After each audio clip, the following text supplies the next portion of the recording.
ಅನ್ನೀರಿ 2-3 ದಿನದ ಹಿಂದೆ ಅಲ್ಲಿ ಗಬ್ಬೂರಿಗೆ ಬಂದಿದ್ದಿರಿ ಅವರು ಬಂದು ಬಾಡಿಗೆದವ್ರಿಗೆ ಏನೈತಲ್ರಿ ನೀವು ಮನೆ ಖಾಲಿ ಮಾಡಲಿಲ್ಲ 2-3 ತಿಂಗಳದಾಗ ಅಂದ್ರೆ ನಿಮ್ಮ ಕೈಕಾಲು ಮುರ್ತೀನಿ ಅಂತಂದು ಅವ್ನು ಶಿವರಾಜ್ ಗೌರಿ ರೀ ಬಸ್ಸು ಗೌರಿ ಪ್ರವೀಣ್ ಗಡೇಕರ್ ರೀ 3 ಮಂದಿ ಧಮ್ಕಿ ಕೊಟ್ಟಾರಿ ಸರ್. ಮತ್ತು ಗಣಪತಿ ಹಬ್ಬದ ದಿನ ಏನು ಐತ್ರಿ ನಾವು ಪ್ರಸಾದ ಮಾಡಿಸಿರ್ತೀವಿ ರೀ, ಆ ಪ್ರಸಾದ ನಮ್ಗೆ ಉಣ್ಣಾಕು ಬಿಟ್ಟಿಲ್ರಿ. ಅವ ಶಿವಗೌರಿ ಬಂದು ಏನೈತಲ್ರಿ ನಿಮ್ಮಪ್ಪ ಎಲ್ಲದ ಅಂತಂದು ಮನ್ಯಾಗೆಲ್ಲ ಹುಡ್ಕೊಂತ ಬಂದು ಅವು ಎಲ್ಲಿದ್ರು ಅವ್ನು ಅಲ್ಲೇ ಹೊಡಿತೀನಿ ಅಂತಂದು ಬೆದರಿಕೆ ಹಾಕತ್ತಾನ್ರಿ. ಅವ ಶಿವಗೌರಿ ಭಾಳ ಅನ್ಯಾಯ ಮಾಡತ್ತಾನ್ರಿ ಸರ್. ನಮಗೆ ಇರೋರು ನಮ್ಮ ಅಪ್ಪಾರು ಒಬ್ಬರು ನಮ್ಮ ಅಪ್ಪಾರು ಇಲ್ಲಿ ಟೈಮ್ನಾಗ ನೋಡಿ ಮನೆ ಕಡೆ ಅದು ಬಂದು ಗುಡ್ಡಗಳದು ಕಳಿಸಿ ಧಮ್ಕಿ ಹಾಕಿಸ್ದನ್ರಿ ಸರ್. ನಮಗೆ ಸಾಕಾಗೈತ್ರಿ ಸರ್. ಈಗ 3 ತಿಂಗಳಿಂದ ಆತ್ರಿ ನಾವು ಈ ಪರಿ ಮಾಡಾಕತ್ರಿ.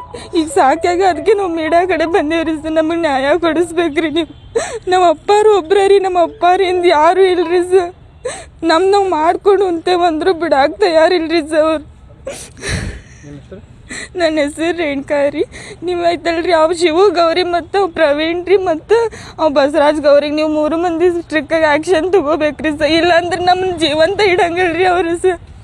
ನಾವು ಏನು ಮಾಡ್ಬೇಕು ನೀವೇ ಹೇಳ್ರಿ. ಈಗ ನಾವು 5 ಜನ ಅದೇವ್ರಿ, ನಿಮ್ಮ ಜೀವಂತ ಇರಕ್ಕೆ ಬಿಡಂಗಿಲ್ಲ ನಾದಾರಿ ಸರ್. 3 ತಿಂಗಳ ದಿನ ಆದ್ರಿ ಊಟ ಇಲ್ರಿ, ಸರಿಯಾಗಿ ನಿದ್ದೆ ಇಲ್ರಿ. ನಮ್ಮ ಅಪ್ಪಾರು ಒಬ್ಬರೇ ಇರ್ತಾರ್ರಿ, ಅವ್ರಿಗೆ ಶುಗರ್ ಹೆಚ್ಚು ಕಮ್ಮಿ ಆಗೋದಾಕೈತ್ರಿ. ಅವ್ರು ಹಿಂಗೆ ಮಾಡಿಂದ 2-3 ಸಲ ಹೋಗಿ ದವಾಖಾನೆಗೆ ಅಡ್ಮಿಂಟ್ ಬಂದೀವ್ರಿ ಸರ್. ನಮ್ಮ ಅಪ್ಪಾರು ಬಿಟ್ರಿ ಯಾರು ಇಲ್ರಿ ಸರ್. ನಮ್ಗೆ ಇರೋ ತಮ್ಮ ಒಬ್ಬ ಸಣ್ಣ ಅವದನ್ರಿ. ಇವರೆಲ್ಲ ಗುಂಡಗಳು ಹಿಂಗೆ ಮಾಡಿದ್ರೆ ನಾವು ಎಲ್ಲಿ ಹೋಗ್ಬೇಕ್ರಿ ಸರ್ ನೀವೇ ಹೇಳ್ರಿ. ನೀವು ಅದಕ್ಕವ್ರಿಗೆ ಆ್ಯಕ್ಷನ್ ತೊಗೋಬೇಕ್ರಿ. ಮೊದ್ಲು ಶಿವರಾಜ್ ಗೌರಿ ರೀ ಪ್ರವೀಣ್ ರೀ ಬಸ್ಸು ಇವ್ರು 3 ಜನ ಮಾಡ್ಯಾರ ನೋಡ್ರಿ ಸರ್.